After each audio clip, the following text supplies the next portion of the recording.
Everyone আসসালামু আলাইকুম। আশা করি সকলেই ভালো আছেন। আমি মোহাম্মদ জাহিদুল ইসলাম, পড়াশোনা করছি ঢাকা বিশ্ববিদ্যালয় ইংরেজি বিভাগে।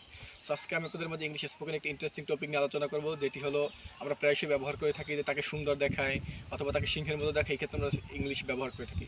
সো এই ক্ষেত্রে আমরা একটি স্ট্রাকচার ফলো করব, সাবজেক্ট প্লাস লুক অথবা লুকস প্লাস অ্যাডজেক্টিভ। সো এই ক্ষেত্রে আমরা ব্যবহার করতে পারি, যেমন তাকে সুন্দর দেখায়, তাহলে আমরা ব্যবহার করব শি লুকস বিউটিফুল। অথবা যদি আমরা বলি পরিবেশটি খুবই সুন্দর দেখায়, তাহলে ব্যবহার করবো দ্য এনভায়রনমেন্ট লুক বিউটিফুল। অথবা আমরা যদি বলি পরিবেশটি খুবই নীরব দেখায়, তাহলে ব্যবহার করবো দ্য এনভায়রনমেন্ট লুক কালম। এছাড়া আমরা যদি ব্যবহার করতে চাই যে কোনো ব্যক্তিকে সিংহের মতো দেখা, তবে হাতির মতো দেখায় অথবা তাকে পরীর মতো দেখায়, এই ক্ষেত্রে আমরা ব্যবহার করবো হলো লুকের সাথে লাইক ব্যবহার করবো। সো আমরা যদি বলি তাকে পরীর মতো দেখায়, আমরা এই ক্ষেত্রে ব্যবহার করবো she looks like a fairy, মানে তাকে পরীর মতো দেখা। অথবা যদি আমরা বলি যে তাকে হাতির মতো দেখা, তাহলে ব্যবহার করবো he look like a elephant. তো এরকম আমরা বিভিন্ন স্ট্রাকচার ব্যবহার করতে পারি। তো আশা করি ভিডিওটি সকলেই ভালো লাগবে এবং ভিডিওটি ভালো লাগলে অবশ্যই চ্যানেলটি সাবস্ক্রাইব করবেন।